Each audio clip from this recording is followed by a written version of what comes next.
All right. Let me see your smile. Nikki P, what it do? Welcome back, episode 6 of fucking Mask Off.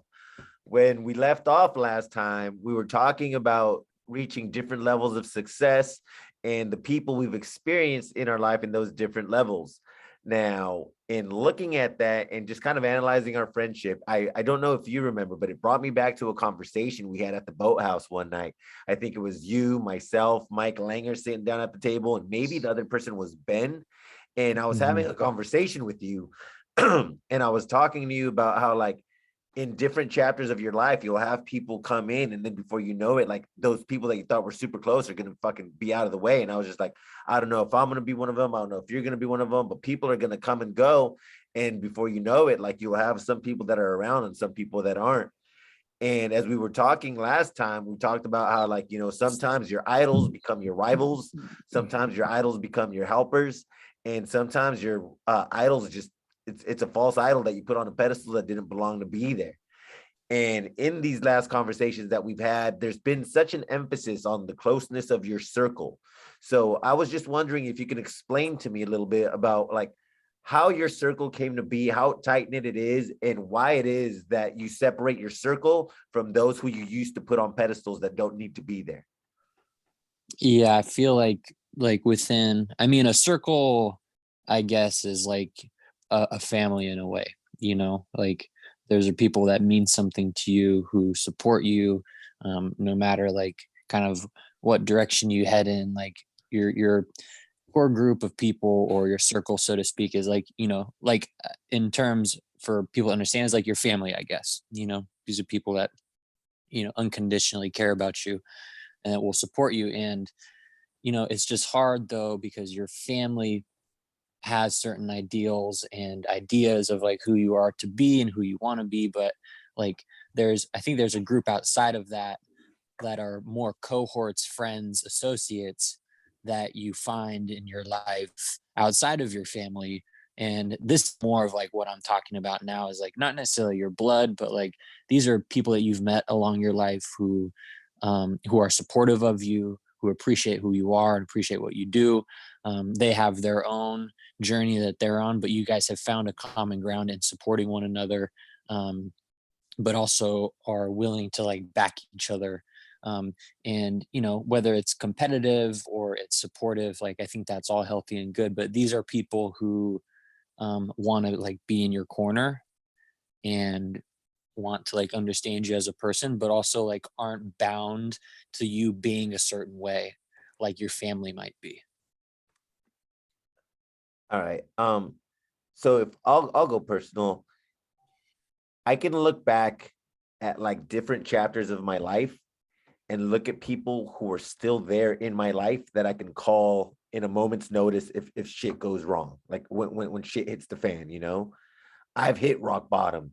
And in that rock bottom, there's people from like childhood, like, I still have my mom that I'm close to.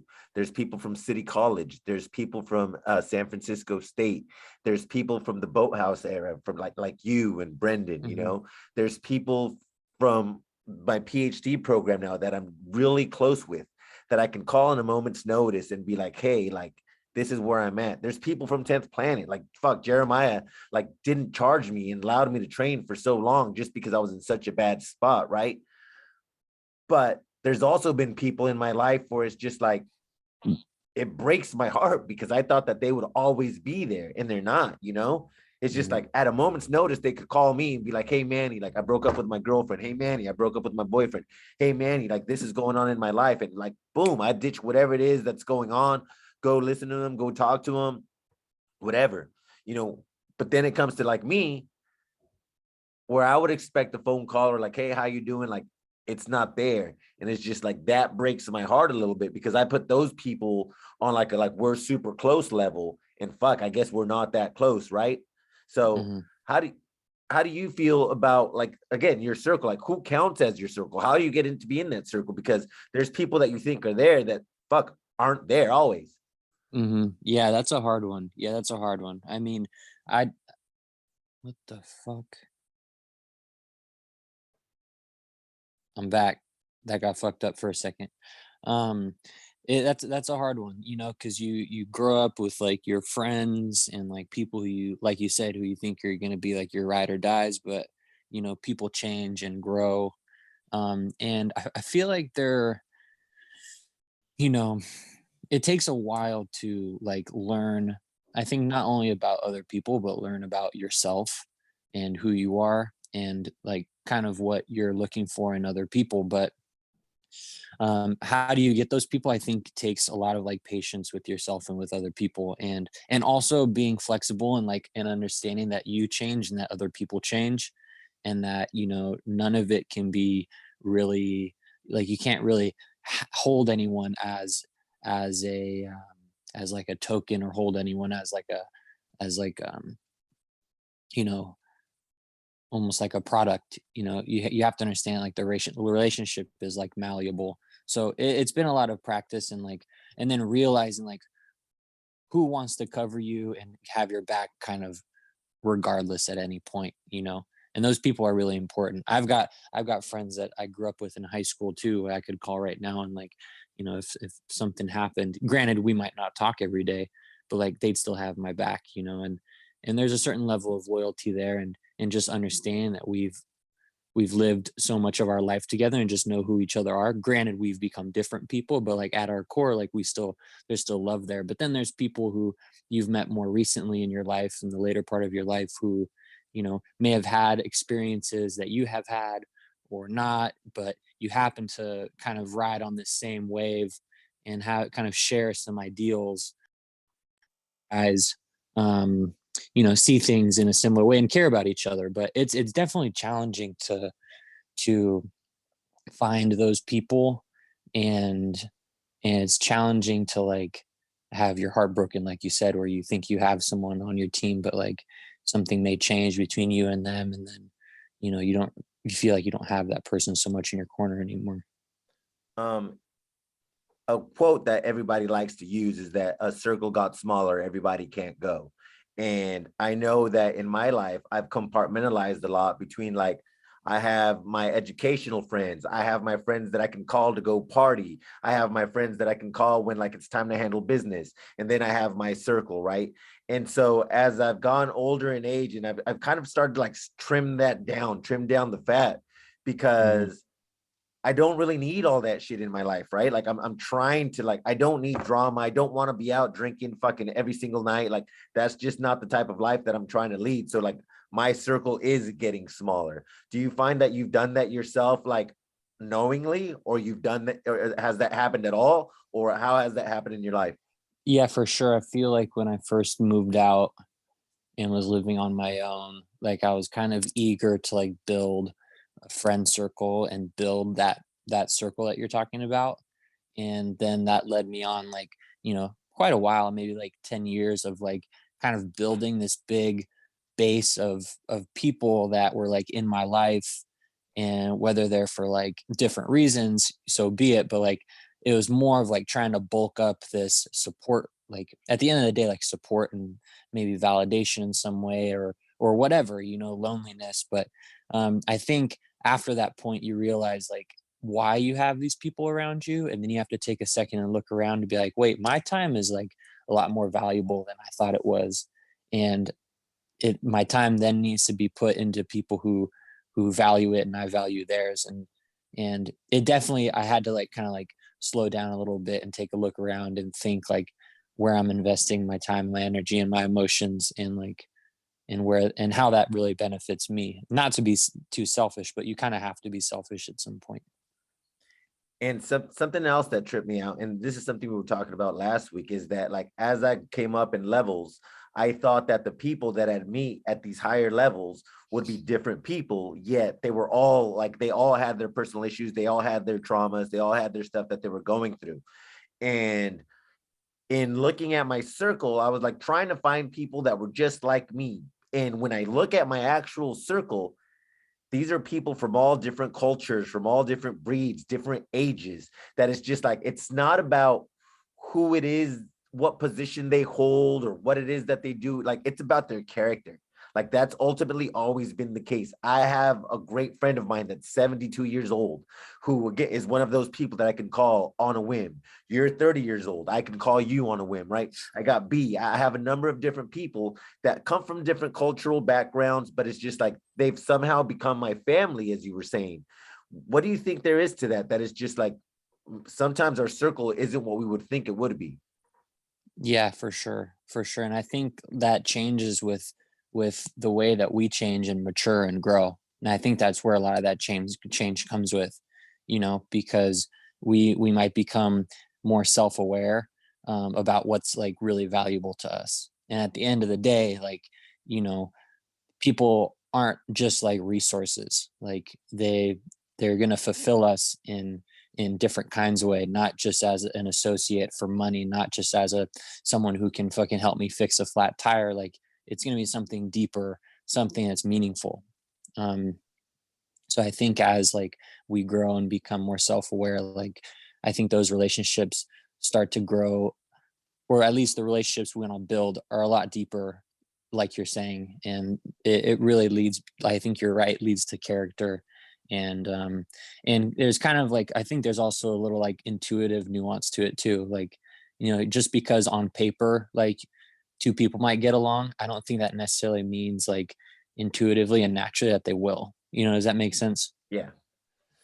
So I think a lot of it has to do with like you said, their character and like our intuitiveness of, whether we feel like that person is valuable to us.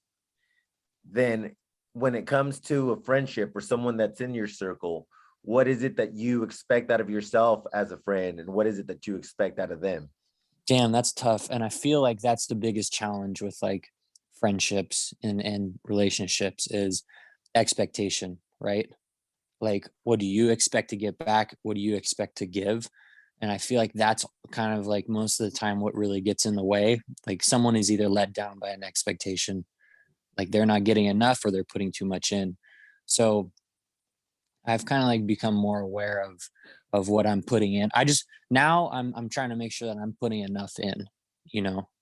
Like it took me a little bit of time to become a little bit more selfish and kind of like you said, kind of like thin out my group. But in doing that, it's actually allowed me to be more proactive and involved in the people who are now around me. You know what I mean? Because you're not spread out so thin, and you can actually focus and make sure that you're being um, uh, that you're being a part and adding to the relationship too, whether it's a friendship or a associate or whatever. For me, I would say it's honesty.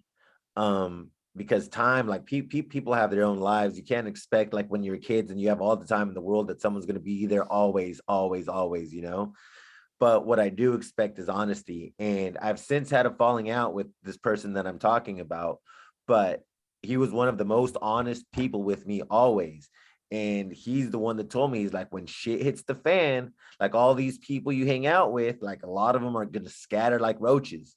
He's like, so you got to know who the fuck you are, what it is that you're doing, and how you're going to live your life, and how it is that you want to be.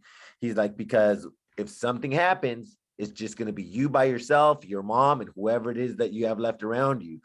And it was just, he'd tell me, like, you're being a piece of shit. Like, this is what you're doing. Like, you might think you're cool out drinking, doing all this stuff, but like, nah, like, you're being a piece of shit. You're not even living life the way you like to. You're not surfing. You're not boxing. You're not doing jujitsu. Like, get your shit together, right?